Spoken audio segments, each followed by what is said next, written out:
This book is about the last words of Jesus in St. Mark's Gospel, my God, why have you forsaken me?"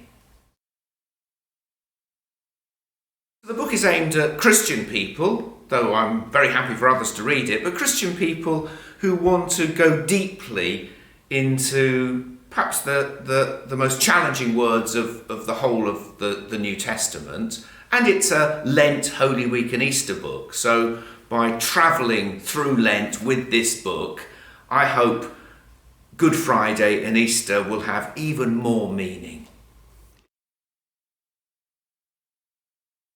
The cross is the greatest hope of all, because on the cross we see how God completely shares our life. Not just the good things about our life, but also the sorrows, the darkest fears, even death itself. And although the book is a challenging book, because we're looking particularly at the cross and these words, I think the book ends with great hopefulness, because we see that it's God in Jesus sharing my death, my sorrow, your sorrow, and therefore leading us to joy.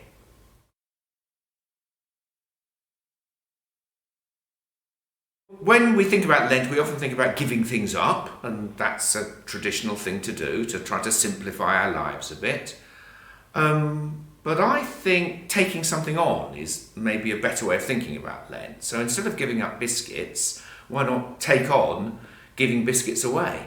This is a chance for us to deepen our faith. So many churches have small study groups, Lent groups, and this is a book that a group can use. It's a book that individuals can read. So I hope it will enrich and deepen people's Christian faith, which is one of the things Lent is about.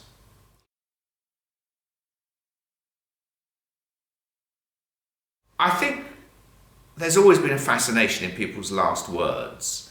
And we think maybe they've got a special meaning to help us understand the person. Well, in Jesus' case, the answer is yes. I think his last words, different in each of the Gospels, his last words help us really understand who he is and what his death and what the cross mean. And because I think these words can be understood in many different ways, then it's taken a bit of a while to do it. But it's not a long book. It's quite a short book, and each chapter, it's a bit like kind of peeling back the layers of an onion. Each chapter takes you a bit deeper into the meaning of the words.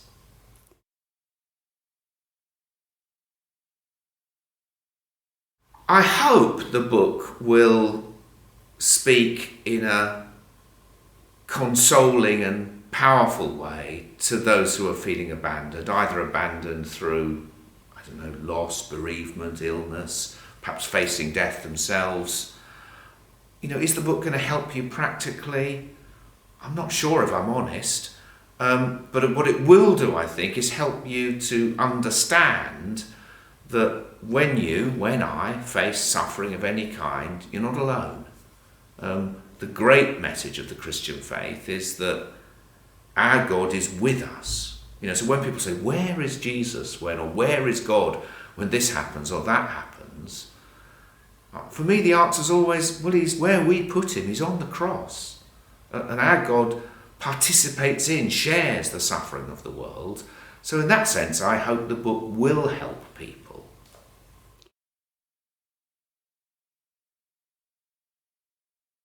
I have this little phrase that I probably use far too much, where I say, in order to understand the cross, you have to stand under it. And I hope that's what the book does. It helps you stand under the cross. Also, the way the book is written, which is both a linear book, telling you the meaning of the words over several chapters, at the end of each chapter, in fact a large part of each chapter, is stories of other people who face suffering and death, or turn to the scriptures for help in different ways. And it's like I'm saying, you're standing at the cross reading this book, and let me bring some other people with me, and let's listen to their stories. And so we find ourselves in the book standing together under the cross, and I hope therefore learning to understand it.